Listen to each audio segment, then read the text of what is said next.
Hello, everyone, and welcome to today's webcast, Cyber Wars, the Legal Force Awakens. Today's featured speaker is Steve Armstrong Godwin. If during the webcast you have any questions for Steve, you can enter them into the Q&A window at any time. Please note that this webcast is being recorded, and a copy of the slides and recording will be available for viewing in the next 48 hours, all of which can be found on the SANS registration page. And with that, I would like to hand it over to Steve. Hello and good morning if you're US and good afternoon if you're UK and Europe. Right, let's get into this. This should be a good fun. Okay, very quick introduction about me. I've been in IT security now for, oh crikey, about 29, nearly 30 years. I've been worked in lots of things, both in IR stuff. I started off in the military. That's me out in military operations, doing proper war driving in a proper war zone, as it were. And after that, I went on and set up my own business, as a lot of people do when they leave the military. Set up my own business, ran that for about 15, 16 years, which was good fun. I went to work for a small software company based in San Francisco called Electronic Arts. You may have heard of them. They make a game like FC, and used to do like FIFA, Apex, Battlefield, things like that. So had a really good time with that. Currently, I work at a bank, which is a different approach to things. What I'm going to do is talk to you about working with legal teams, because some of the things, some of the experiences I've had during my time at various places has resulted in both public and private incidents that I've investigated.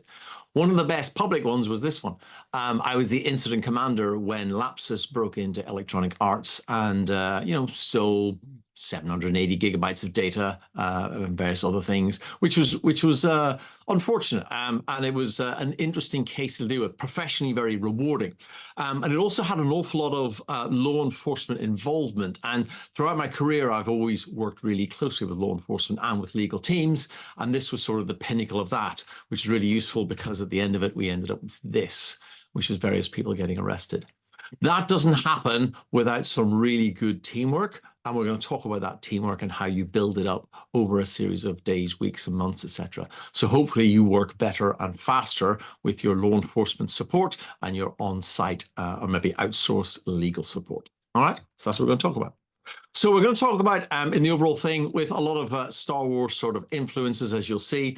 We're going to talk about, what we're trying to achieve, who's on our team, what reserves have we got, etc., and what kind of engagement we should expect to do, what are people's roles, and what we should expect and what we should not expect. And also, I'll point to a couple of links. I'll give you links to some documents, some really good websites, etc. And then we'll sort of wrap up and we'll have a little bit of QA at the end of it. Okay, so hopefully I'll be able to, let me just bring my Q&A bit back up again so I can see the questions if they pop up. And they've disappeared. Look at that. Isn't that just typical? My Zoom thing has to, there we go. There we go. We can see it. There we go. Cool. Right. So, first of all, the first thing I got to tell you is, clearly, I'm not a lawyer, and I can't give you legal advice, and I can't tell you that I cannot give you legal advice, because that is in itself legal advice, so I cannot tell you anything. But what I'm giving you is the operators or the analysts or the incident responders, incident managers' view of working with legal and working with law enforcement people. Now, people say, look, we don't need to do this because we've got amazing plans. We've got some awesome stuff. Okay, we've got some really good people out there. They're supporting us. We've got some documented plans, etc. What I often ask them is how often that they've shared the plans. You've got plans for IR to work with legal. Have they seen those plans? A lot of times the answer is no. So the IR people have never shared their IR playbook with legal, who are there to support them in major cases. I also ask them, have you ever tested them and exercised them? Again, the answer is probably no, because most organizations only ever run a major exercise or any sort of cyber exercise once a year, and legal maybe on the periphery if you're lucky. So for most organizations, they have unshared and untested plans, which is a good recipe for disaster. We talk about disasters. People say it's okay, we've got plans. We don't need to test them. What I will say is that a recipe is a plan for making food. But as you know yourself, a lot of times your recipes can go wrong, even though there's only you in the kitchen and you're using the same 6 ingredients that you've always used. But somehow your recipe never turns out the same way twice. So what we're going to talk about is how we can improve our chances of having a good, successful outcome. Because what we really want from working with legal is the fact that it doesn't slow me down. Because a lot of people, their view is the fact that actually legal are out there to put roadblocks in there, to stop them gathering the information, stop them doing acquisitions, stop them doing analysis. And, oh, it's just slowing down our response. And I say, actually, it's slowing down your response because you haven't built the bridges beforehand and actually worked with the legal team to make things so you can run at exactly the same speed as before. Because if you have, I mean, my time when I left Electronic Arts, the fact is we worked so closely with legal that there was no speed bumps there. There was no holes in the road. There was no stops being placed because we had a really good working relationship. And that comes from sharing information, talking to them, running through various either exercises or incidents, you can baptism by fire, as it were, and actually building them that trust. Because trust is the one thing that in early stages of team development is lacking. Taking two teams and saying work together doesn't mean they trust each other. It just means they work together. And what you want is a good trust relationship between your IR, your IM, and your legal team, okay? And that's what we're going to try and develop. Now, throughout this, collaboration is important, but really, you're going to do a lot of this stuff pre-incident. It's great saying, we'll wait, we're busy, we'll sort this out when the incident happens. It's a bad state of affairs to be in. Really, when things start happening and major incidents are occurring, you're going to be grabbing your go bag and running off to do stuff. So if you haven't got the processes and plans in place beforehand, it's going to be difficult to do them at scale, at speed, and at weekends. And that's typically, we joke in incident response and incident management that we are the people who work the weekends because people push things on a Friday, they get compromised on a Friday night, and we end up working the weekend trying to unpick the disaster. So it's important, and you'll see a lot of this is actually front-loaded in the preparation stage by actually reaching out and working out what you have and what teams you need to work with. Okay. Now, people also say, Steve, this is just for big incidents. This is only when, there's a major thing going on. Well, actually, no, because there's actually a lot of IR support, legal requirements and interoperations between legal and IR on some of the smaller stuff. Anytime you're dealing with internal staff, you're going to have a lot of HR issues and, what you can do, what you can't do. Can I acquire the person's desktop or laptop? Do I have to tell them? Can I do it covertly? Who has to approve this? What's the burden of proof required for us to be able to do this? So it's important that you actually understand that and you've worked through that. But I'd say, so it's internal cases. We're looking at internal hacking cases where it's maybe an insider threat. That could be from intellectual property being leaked out, sort of business deals coming up. I used to work in the film and music industry and game industry. So the next game release, who's in the next film, the trailers, those are all super, super sensitive, and those are being leaked by people. But to do investigations into who is leaking it requires a lot of authorizations because you're now starting to spy on your own staff. And again, there's a whole series of hurdles that need to be sort of countered. And if you've done your front loading with your legal team, you can actually get those really smoothed out so they're almost not there at all. You also have, I work in a banking sector, so therefore we call, fraud, internal fraud, etc. It's a compliance case. Again, you're looking at whether it be covert or overt sort of acquisition, and also business email compromise, where you end up having to look at, in a business email compromise, there are three people involved: the person who sent the invoice, the person who's supposed to pay the invoice, and the attacker. So there's a good chance that one of those people is potentially inside your staff. So the person that has reported the fact that the money has gone missing may actually be the attacker. So when you're starting to deal with business email compromises, there's a whole series of legal things to be negotiated. So therefore, close working relationship, even on simple business email compromise cases, is going to be a must. So it's always important to have that really good working relationship. So people say, well, who's on the team? Well, it depends. There's a core set of people that you would expect: our internal legal staff, our external counsel. I might have local law enforcement. I may even be able to bring in sort of national and federal law enforcement agents, depending on the size of the incident, etc. But what people also overlook is thinking about who else could possibly be brought in as support. And you got to think about retained legal support. And maybe that in addition to external counsel, and let's be honest, external counsel is just effectively contracted in legal staff. Okay, that's just, literally outsourcing of legal provision. So if we have other people, so you might have actually a retained legal support. You may have insurance that actually provides legal support. So it might be worthwhile digging through your cyber insurance policy to say, hey, do we have any provision for if there's a major incident and it's going across multiple jurisdictions?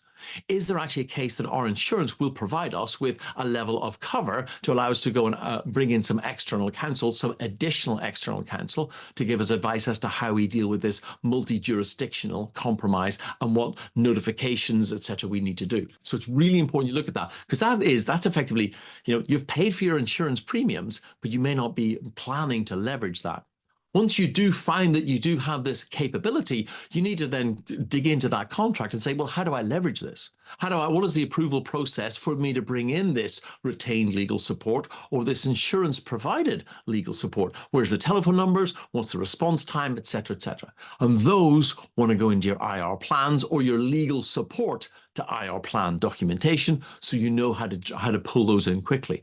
Because there's nothing worse than sort of getting external support delivered slowly, but actually having external support delivered slowly and you paying for it when you didn't need to is even worse. Okay, so let's try and sort of think about where else we can pull those people in from. So let's talk about the local support, the local in-company, and I say in-company because most organizations have some legal provision inside them. Okay, it may not be full size, it may not be a full team, it may be just a team of one, but there's generally in most organizations some legal support, which would be your initial contact point. And then if you need external people, they would then bring in external counsel, etc., as required. So let's look at them. What can they do? Well, for a start, they'll give you the direct input on the case. Okay, if you have any sort of case, they should be your first stop. Okay, you can do the old hypothetically, I have a friend who might have a strange case. You can do that if you wish, but actually after a period of time, you should be able to just reach out to your legal team and say, look, here's what we got, here's what we're doing, here's where we think is the way forward. And that's really what you want. But that direct support should be provided from your internal team. This is going to be really, really useful if you've got a good relationship and you need to do like the covert acquisition of systems because you suspect somebody internally of fraud, business email compromise, etc., sending harassing emails, or etc., all that kind of stuff. They also, when inside a lot of organizations, there's a lot of top cover that is required to be obtained and approvals that are required to be obtained for you to actually do covert acquisition or analysis of staff systems. And that's to protect the privacy of the individuals. And that applies both in Europe and US. So don't think people are like, oh, no, it doesn't apply to the US. A lot of organizations, it does. I'll talk about privacy stuff later on. But it's important to understand who gets those approvals, who is doing that sign-off process. I like to get legal to do that because A, it unburdens me, and B, it makes sure that when they come back and go, yes, you're sorted, you're clear, I'm getting legal approval, which gives me my tick in the box to say, you're clear to acquire, you're clear to analyze those kind of systems. All right. It's also important to understand not just on the acquisition, but on the approval to analyze. And it's really good if you sit down with the local staff and actually show them the difference between analysis and acquisition, because they just think it's forensics. And if you start using generic terms like, well, we need approval to do the forensics on a machine, you may think of that inside your head as an IR person. You think, well, forensics equals acquisition, triage of system, and then analysis and potentially deep analysis of that machine. That's what you call forensics. But those are two different things. The acquisition and the analysis are two different things. And it's important to sit down and talk to your legal team about how you do acquisition and how you do analysis, because it is really good to get approval for the protection of evidence to acquire assets without having approval to analyze. And that is one of the best things you can get from talking to your legal team. If you can get the approval so that you can say, I need to acquire Jones's laptop there because we think he's involved in internal fraud, but I need to do the acquisition today covertly because there is a risk of them destroying evidence. I'm not asking to analyze the evidence. I'm quite happy to put that image that we obtain away and await the approval from whether it be CISO, CEO, head of HR, et cetera, whoever needs to do that, whoever needs to sign it off, I can wait for that. But I need to do the acquisition quickly. So sitting down with your legal team and say, okay, right, how do we do acquisition approvals and how do we do analysis approvals? Because I've got in most of my organizations, if I can prove to the legal person, and prove it is basically an email. I think Jones is involved in fraud. We need to do the acquisition because there's a good chance that as soon as he gets wind of this, we think there's evidence on his laptop. He's either going to lose his laptop, break his laptop, or damage the evidence. And most times they'll be like, yeah, do it. And they say do it because I have showed them the tools that I use to do the acquisition and the tools that I use to do the analysis. And I've shown them and I've given them like, here's my process, here's my statement, here's my thing that I will only do acquisition. So that is a really good win that you can get from your local legal team. Because at that point I send them an email and go, yeah, we need to do Jones's laptop. We think he's going to destroy evidence for this case. And like, cool, go do. And then you say, can you now work on the approvals for analysis? And they're like, yep, I'll do that. And then that follows off in the background, which means I do my key thing, which is getting the actual evidence early. I also get guidance on regulator. So if we need to do any regulatory notifications, etc., legal should be your central place to go to. Okay. Now, that said, I've worked in some organizations where they're like, I don't know how to do this, in which case you end up having to point them at the right resources so they can then read the resource and then give you the guidance. Yes, I could go to the resource myself, but if we have internally appointed legal teams who have responsibility for giving me that advice, I would like to follow that advice because my process says, talk to legal, get advice from legal, not go Googling, find somebody's website and then follow that, okay? If I find the same website and point it to legal and they do their assessments and their due diligence, etc., and they come back with the same information, brilliant. But I've at least followed my process, which is taking legal advice from my legal staff. Also, I actually like to get them to do the notifications. Again, because if I'm doing IR and IM, I am busy and therefore I get them to do that stuff because they're going to have a lot more visibility of it and they have a bit more capacity in there. That said, there's been times when I've sat down with them and filled in the form to help them because they're like, I don't understand these terms. And again, that's a training process that we can talk about later on. Other things we're going to go to talk about is guidance about how and who needs to be notified. If we do have a breach and we have some PII, personally identifiable information that needs to be sort of not disclosed, but the compromise of that needs to be disclosed to the data, not the data owners, the individuals themselves. If we need to go through that process, I'm going to say to them, okay, who do I need to inform? Who must I inform? Who should I inform? And who do we not have to inform? Okay, and it's good to have that delineation. It's also good to get their sort of input as to the timeframes, etc. Whilst I myself, as a good incident responder, I'm aware of those timeframes, I also like to get it from legal. So I actually, again, have followed my process that I'm taking legal guidance from them. When we're dealing with privacy regulations, there's two good links there. One of them lists all the data privacy laws in Europe, and one of them lists the various state-by-state privacy laws for the US. The fact that we're giving you the slides afterwards, you'll be able to pick up those two links afterwards and follow those. Those are the links I fire to legal and go, there you go, you can read. I will ask you the question, you give me the answer, possibly based on the content of this website, but I'm still following my process, which is to seek local advice from my legal staff. Other things we get from them. General guidance about security. You say, but hang on, Steve, you're the security person? Aha. Sometimes I don't want to share information with certain auditors. And I use legal to be that little bit of a speed bump. So if I'm a bit, I'm a bit sensitive about sharing stuff, people ask, can you give us a detailed account of the various incidents you've had in the last 6 months? I'm like, I don't want to share that. So I will try and throw a legal smokescreen up there and sort of say, should I be sharing this information? Now you'll notice that I put this in red, and we will come back to this. The way I have phrased this question is important. Okay, should I be sharing this? Okay, it's a closed question. We'll come on to this later on. But this is my way of adding a little bit of a speed bump into this release of information. I'm getting their advice to say, oh, yeah, maybe you shouldn't share that level of detail. And I go, I'd love to share it with you, but legal say no. Okay, so that definitely I use them as my filtering block to make sure that I'm not giving out more information than I want.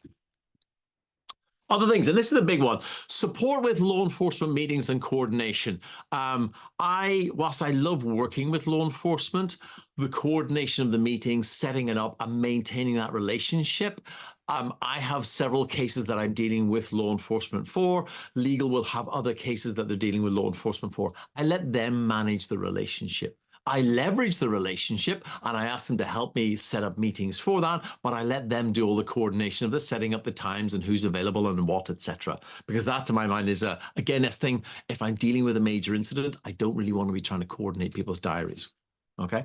I also use the legal staff to manage the secure exchange of data, because what generally happens is there'll be a discussion with law enforcement via some sort of audible means, or these days it's very rare to do them face-to-face in a major incident, but they might pop past your building if they're nearby. And we'll discuss what information we have to share. We might show it on the screen, we may talk about it, but the actual transmission of that in digital data form, I throw to legal staff. And there's a couple of reasons for this. One, wrapping it up, packaging it and sending it securely, making sure it got there and that the passwords were exchanged in a secure means and all that kind of stuff.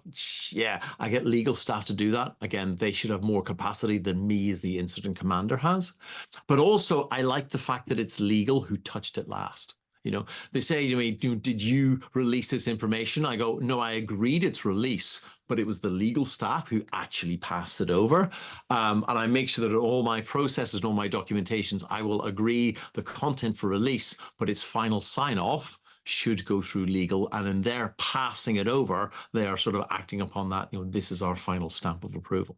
So quite a bit there for legal to work with. Now, this is my view based upon the sort of the nearly 30 years I've been working in cybersecurity. So your view might be slightly different. And it's good then to sit down with your legal teams and sort of say, hey, what is your view in this? And how do you see this relationship working? Okay. And it's really good to sit down and say, go through the tools, explain to them how things work, etc. Final one I've got there is tracking things. I track stuff that I give to legal. Let me just get rid of me.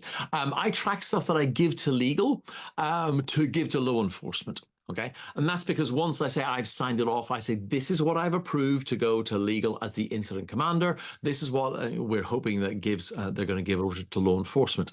I track all this stuff in a tracker because when I'm dealing with incidents, and this is something we go into quite heavily in the 553 course, I'm always making sure that I control and understand who knows what when.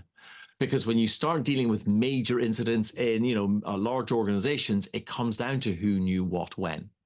Certainly if you're dealing with a US organization, SEC regulated, they're going to start digging into, who sold shares when? Who knew what was happening inside the organization when? So when I approve things to go to through legal to go to law enforcement, I track that on my sheet. So I also then, if the boss asks me, CEO, CISO, it says, what information have we shared with law enforcement? I can say, this is the exact list of all information that's been shared. And the last update there, which is probably still in transit, which was only shared half an hour ago. Okay, super important to have them maintain that visibility as to everything that's happening in the incident. Because when you're dealing with law enforcement in the early stages, your incident may not yet be public. So making sure you have close control of that information is important.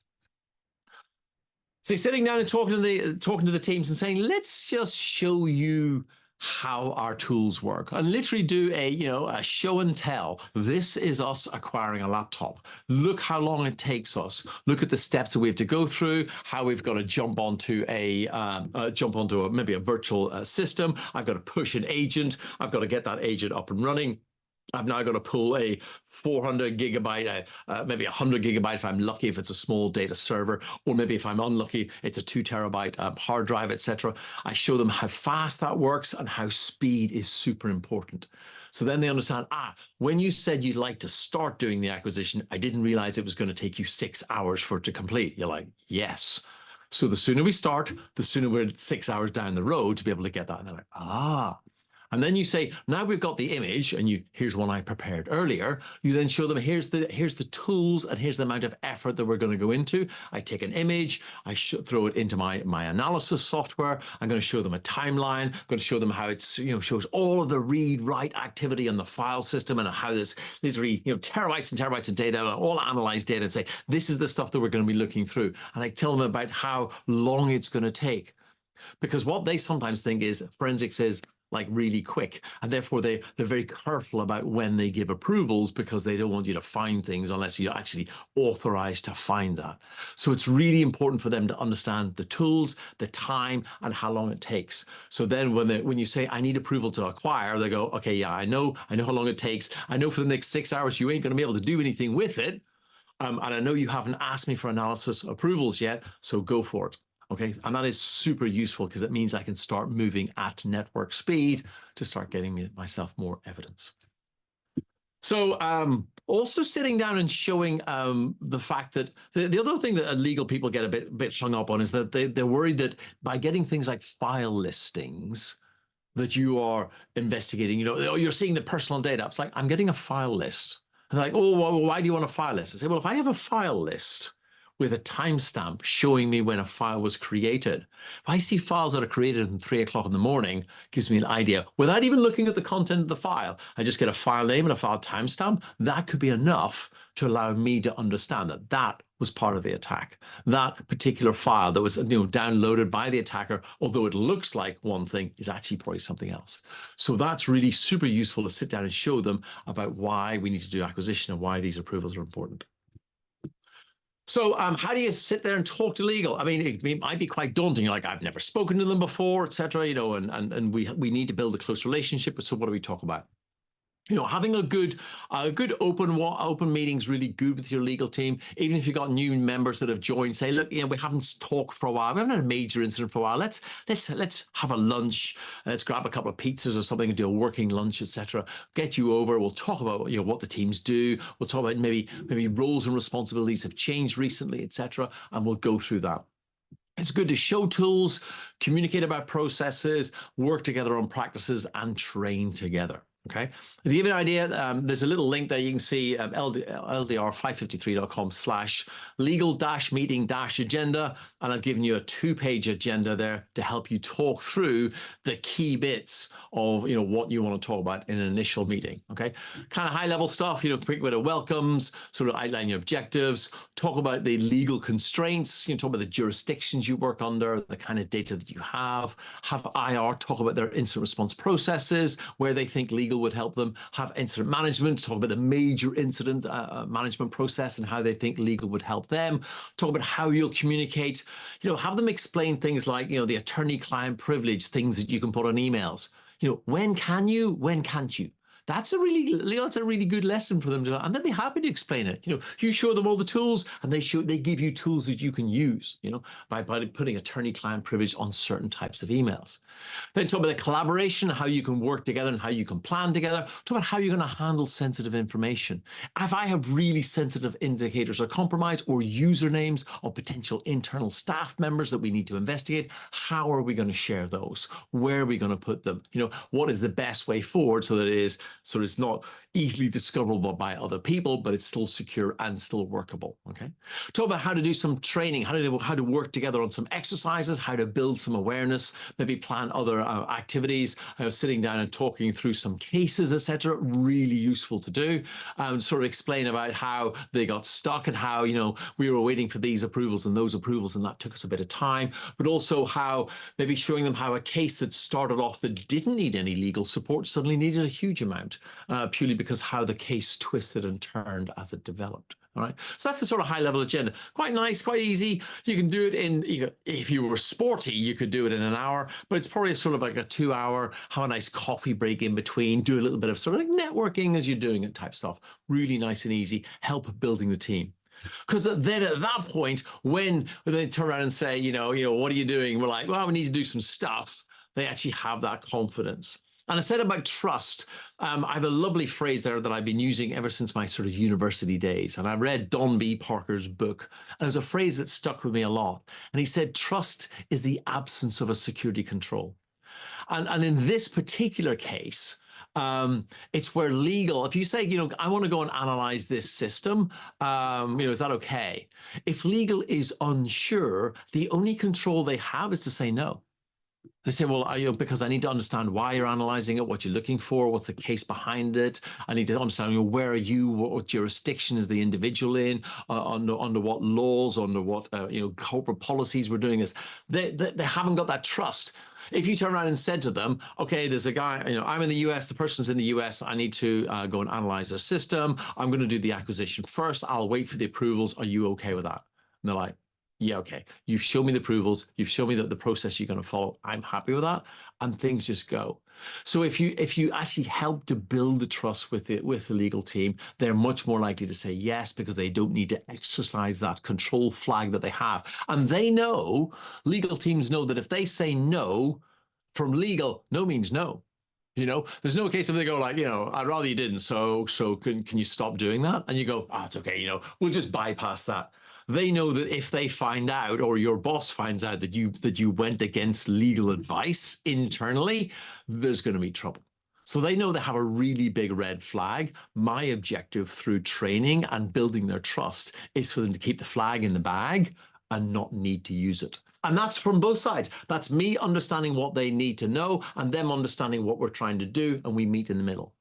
People sometimes think is, okay, so, we just need to tell them some basic things, and they don't understand because they're legal people. And it's all technical stuff and you don't need to know. Well, you need to demystify that so that they do have that trust. They do have trust in you and trust in your process and trust in your team. So then they don't need to bring the flag out and you can carry on doing the things that you need. That's the important stuff. Oh, let me have a quick check. I've noticed my thing has disappeared. My questions. Let me show the questions. I don't think I have any. Questions.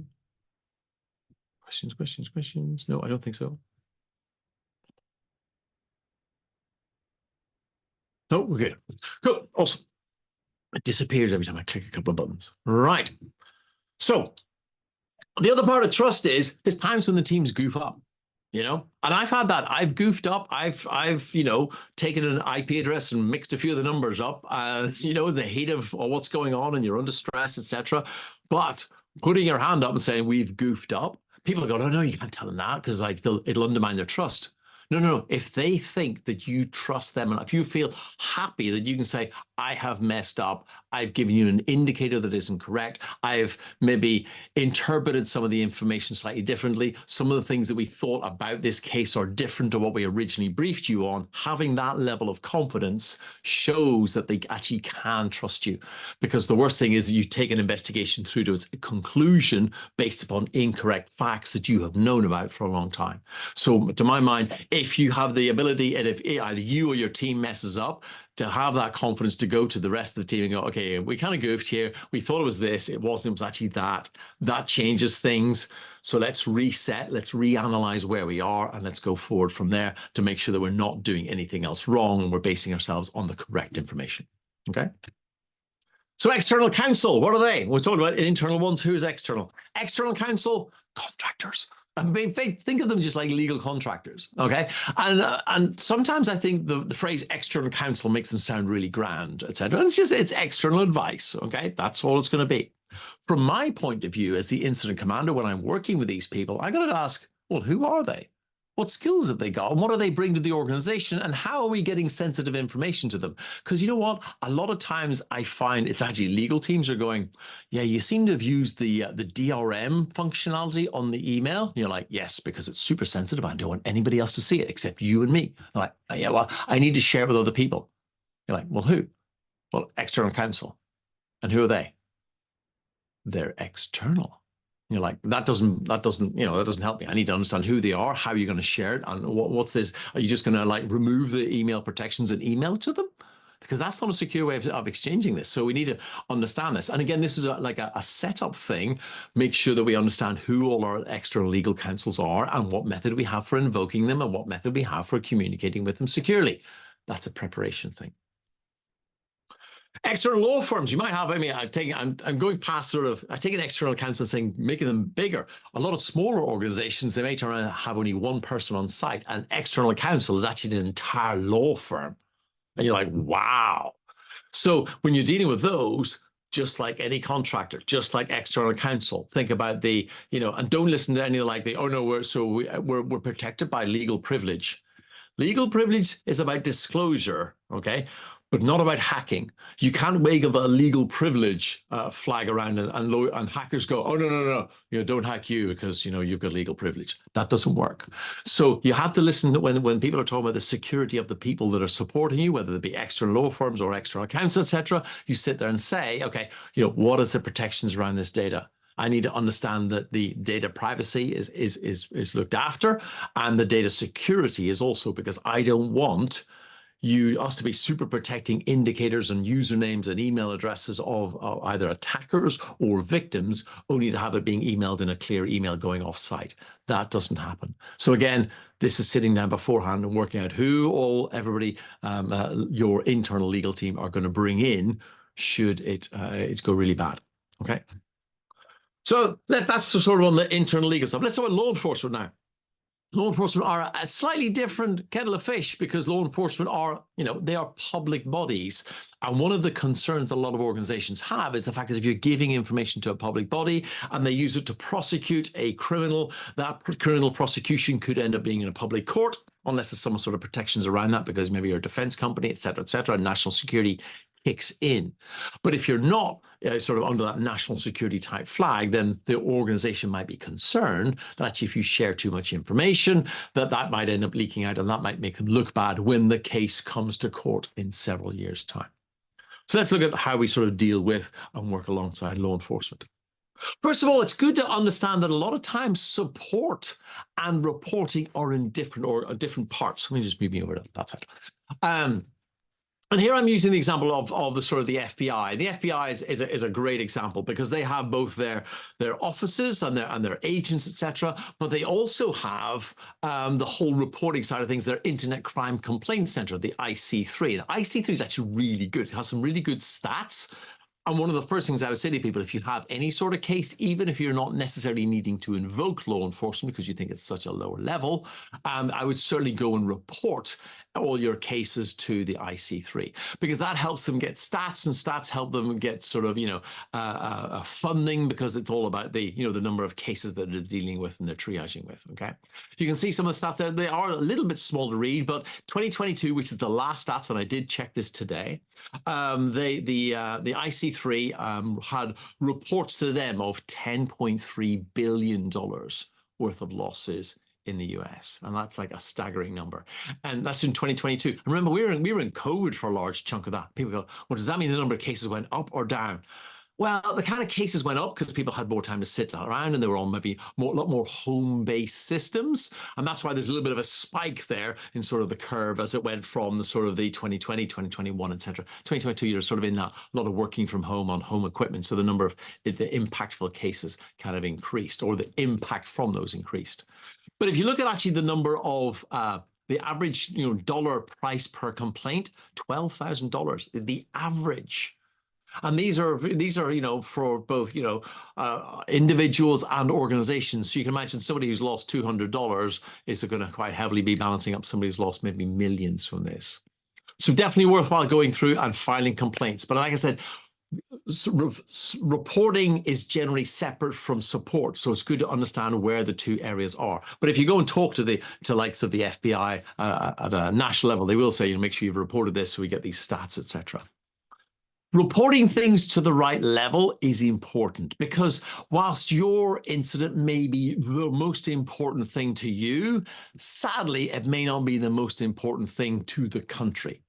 Okay, and it's good to understand it because we have limited resources. I'm going to show that in a couple of slides. So it's good to understand, you can't necessarily get all of the FBI to come and help you just because your 40-person company has a major issue. That's really unlikely.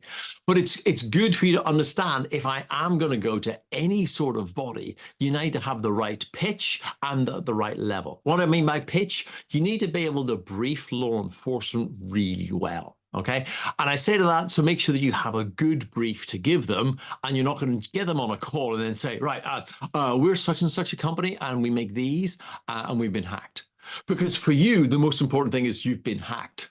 For them, the most important thing is initially to understand, who are you? How big are you? What do you do? What's your technologies? And once they understand that, that's the environment, then they can start to say, okay, what is the compromise? What is the nature of the emergency, as it were? So it's good to understand that you have the right information ready to hand in a really good usable format. And it's good for you to understand, where in this sort of the overall organization you should be pitching. What is the level of support you're likely to get? If you're critical national infrastructure, you're likely to get more. If you're like, a major airline, a defense contractor, you're delivering a lot of stuff for the military, there's voting stuff coming up. So anything to do with the elections, that would be also like super sensitive, etc. And you will get support according to that. But be realistic as to how important you are to the overall organization. And I say that because some people think, I need to call up the FBI because we're in our city, we're a big company, FBI has 56 field offices across the US. The US is a fairly big landmass. And I'm using the FBI as an example here. And the reason why is actually because the FBI is one of the better resourced organizations. And in the last sort of 10 years, they've massively invested in their teams and their staff and their support. So they have a lot of really technical people to back them up. They have, so say, 56 field offices, 350 resident agencies. Sometimes they call them satellite offices. So you're more likely to be dealing with satellite office people, or depending if you're in the capital city. I dealt a lot with the San Jose lot. They were a satellite office when I was at EA, but they're under the San Francisco sort of field office. Okay, so field offices, big buildings, satellite offices, smaller ones working with the local people. Okay, FBI does have some really good central people. Their rapid response cyber action team can go anywhere across the country in a matter of hours to respond to major incidents.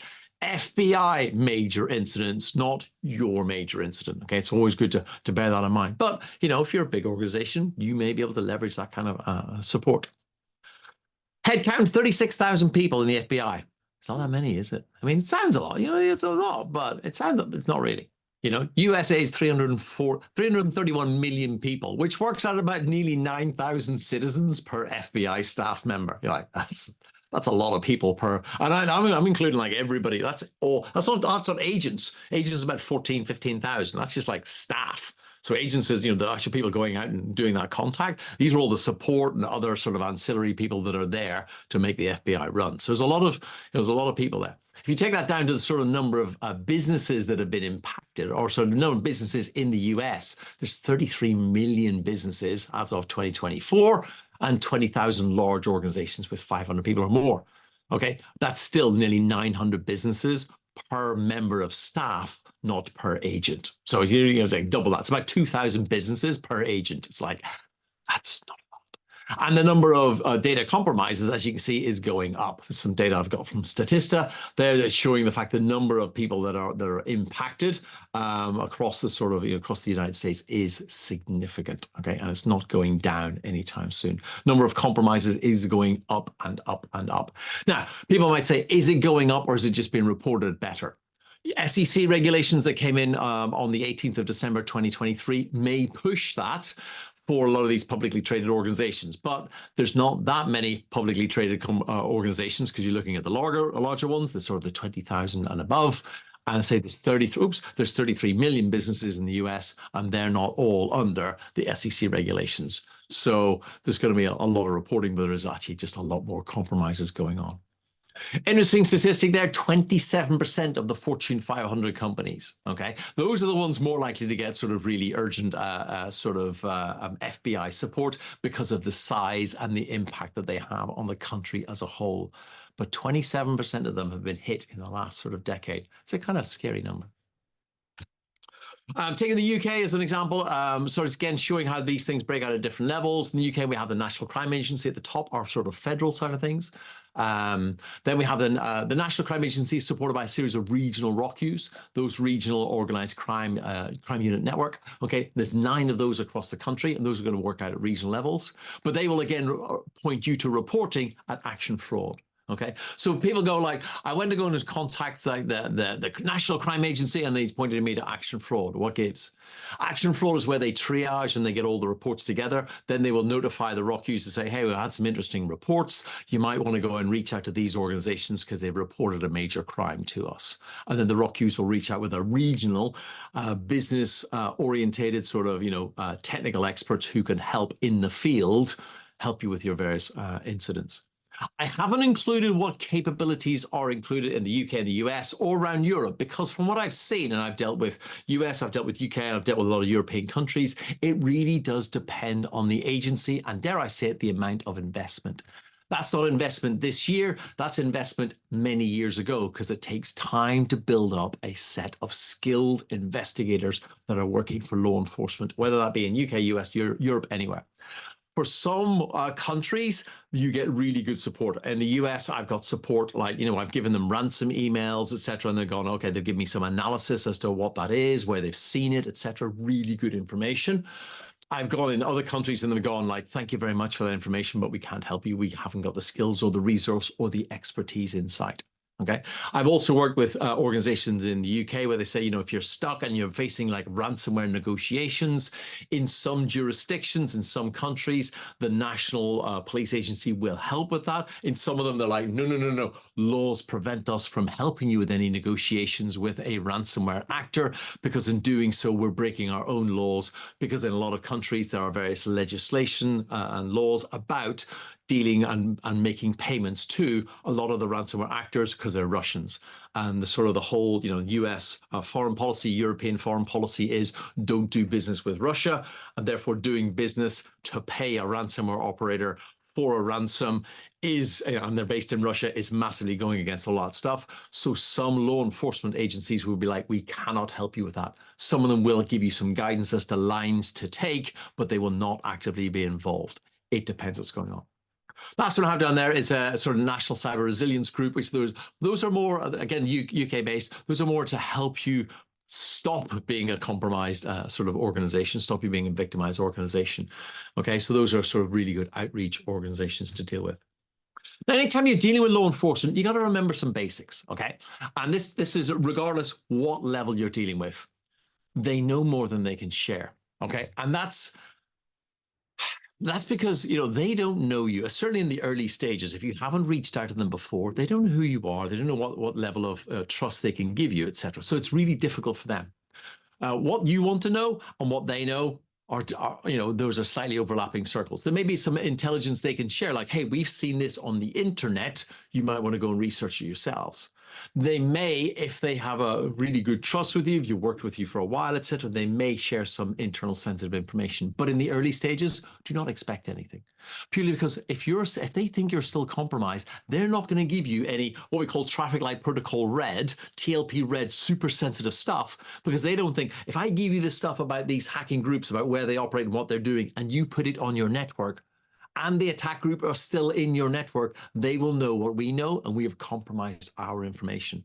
So it's very common that actually you don't get anything actually tangible from the law enforcement people. You only get verbal. Okay, and that's because they trust the people in the room, etc. They trust that communication flow, but they don't trust your network enough to give you something in email or any other document that you can put on your network, only for it to be disclosed later on. Okay, so get happy with the flow. You will give them you will talk about it. You may share them documents. You may get some confirmations. You may get some indications, some pointers like, here's an IP address, go and have a look. But that's all they will tell you, because they can't compromise another operation. So be aware of that. But again, this is all about pre-working that relationship. If you have sat down with them and if you've worked out, get them over, explain what the organization is, here's our technology, come meet our CISO, come meet our CEO, etc. Build those bonds, okay, so that you can then help them understand how you work, especially if you're a large organization in their area, if you're one of the bigger ones working with, in the FBI's case, like a satellite office, okay? If you're a big group in there, if you're a big fish in their smaller pond, then hey, you can do that kind of thing. And it's really important for you to understand, because when you have an incident and you start giving them like, here's what our organization does, it's like you on your first day of the business when everybody's telling you stuff about how things work and you're like, too much information. So what I would say is gather the information about your organization beforehand, put a couple of video calls in place, talk with the teams and the law enforcement agencies and offices, etc. Talk with them about what you do, how you do it, and how you can invoke them during the week and at weekends, etc. And just build that. Get them on site, get them to do presentations to the execs. Execs love it. Teams love it. The law enforcement love it. Give them lunch. They love it even more. That kind of stuff. It's really good stuff to build. If you've never worked with law enforcement before, I've given you, you can see here, the ldr553.com/LE briefing. That's a document that goes through, and I've sort of pushed it past several law enforcement people. And it's a really easy document. Half of it can be done beforehand. It's like, as you can see there, what's your organization? Where are you based? What technologies have you got? Where's your headquarters? Who's the key people? Who do you supply? Who do you support? What technologies have you got? Are you cloud-based, on-prem? Are you Azure, AWS? All of that stuff you can pre-complete. And then when you get to the incident, you start just putting that in, and then you can say, we need to have a meeting. You share that with them. Okay. Hopefully you've got your channel built up beforehand, and now they know what's going on, and they can pre-read that before the initial meeting, and your initial meetings will be so much better. So pulling this stuff together beforehand is super important because it makes their job so much easier when they come on the call, because they can bring the right people on the call. We see you said you've been hit in AWS. I brought an AWS expert from our team in. They're going to give you some pointers to see if you're doing the right things. That kind of stuff is super important. And this stuff you do on a Wednesday afternoon, months before you have the incident, and you're not trying to pull this together on the Friday night, 3 o'clock in the morning, Saturday morning type things before you have a briefing with the teams. Okay, so important to get that done beforehand. Links are available, documents available after the talk. Other things, mindset. I talked about this before. If you go to legal and say, can I do that? What's the default answer going to be? No. That's just what they're going to say. No. How can we do this? Difference, okay? A really subtle, different use of words. Or, this is what we need to achieve. And just leave it open. You get legal and say, okay, well, here's what we got to do. How do we do this? How, not can. I know I can. It's software. It's technology. I can do that. I need to know how I get around the legal aspects of it, okay? And from the example earlier, when I said, should I be sharing this? The obvious legal answer they'll come back with initially is, no. Let me check this before you release this. Let me go. And I go, hey, legal said no. And I use that. If I want legal to give me a yes, I'm like, how can I share this information with the audit team if I want to share it? If I don't, should I be sharing this? Okay. Proven thing, not necessarily for security. One of my favorite books, Robert's book there, where he talks about Rich Dad, Poor Dad. He said the mindset between Rich Dad and Poor Dad was Poor Dad says, I can't afford to do that. And Rich Dad said, how can I afford to do that? That is a subtle mindset thing. And it's what I do anytime I'm talking with legal is, how do I get that I can do this acquisition now and get approval to analyze it tomorrow? I'm like, oh, I can give you the approval to acquire now. Brilliant. Excellent. Thank you. Can you also get the approval to do the analysis for tomorrow? Yeah. Lovely. That kind of stuff. All right. Super important. So in summary, document your organization structure, role, technologies, people, who your CISO is, what their numbers are, etc. Work with your legal staff, internal. Talk to your external counsel. Make sure they have good security around how you're going to communicate with them. Speak to your insurance providers and your retained people to see what beer they can bring to your party. Reach out to law enforcement, say, we've got beer, I have a party, let's come over and talk. Come and brief, press flesh with my execs. Auditors love that, execs love that. And to be honest, law enforcement like that too, because part of their thing is to reach out to major organizations in the enterprise. So it's a tick for them, it's a tick for you, and it's good lunch, Run some exercises with internal legal and maybe even using your external legal. Have some real gnarly problems, okay? Trust will come from good exercises where you show them what you're doing and how you're doing things. Once you've got that trust and you've documented it, update all your documents and make sure they're all approved and signed off by everybody else. And then anytime you're dealing with legal, always consider the language that you have, the language that you use, and how you phrase things to either shut something down or open it up. Okay? You see there's all Star Wars references. And that's because, you know, on the course, LER 553, I do like a lot of Star Wars stuff. This is my coin that we have for the course. On the back of it, it has a lovely little bit around the side there, because one of the mottos that I have on the course, if you move me across, is the fact that we are aggressively negotiating the removal of the adversary. And to continue my Star Wars theme, where does that come from? It's not a diplomatic solution. It's aggressive negotiations, because that, in major incidents, is what we're doing. We are, you know, with prejudice, removing the attackers from our network. And one of the people on our team is the legal people, okay? To make sure that I'm doing everything that is both, you know, making sure my staff are safe, making sure I'm safe and inside policy, but also that all evidence I gather is admissible, so that I can, as I showed you at the very start, end up putting people in jail because we've done all the acquisitions correctly with all the approvals to give admissible evidence to help put people away. If you like that, this is the kind of stuff we do on LDR 553. It's a full 5-day course. It's not a technology one. We're looking at the high level, how we deal with all of these incidents, etc., and how we actually put together briefings, how we do a really good business email compromise, really nice lab on that. It's about an hour-long lab on dealing with business email compromise and supply chains and briefing people, and also dealing with ransomware, and also playing around with artificial intelligence for IR. Interestingly enough, I noticed that ChatGPT is getting way better at doing its text.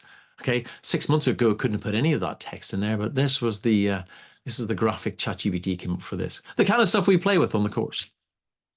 There's my contact details. You'll get them they're in the slides that you'll get at the end of it, and I am open if there are any questions if I can find out what the questions are.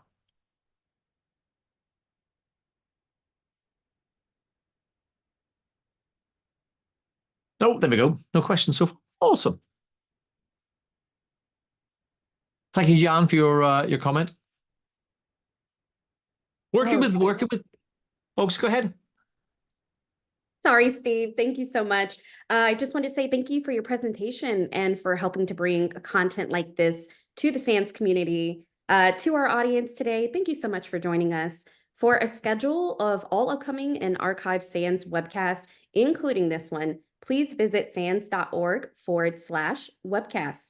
You can find your CPEs for all completed webcasts by logging into your SANS portal account, navigating to your account dashboard, then clicking My Webcasts. You can then download your CPE on the right-hand side of the webpage. Until next time, take care. We hope to see you again.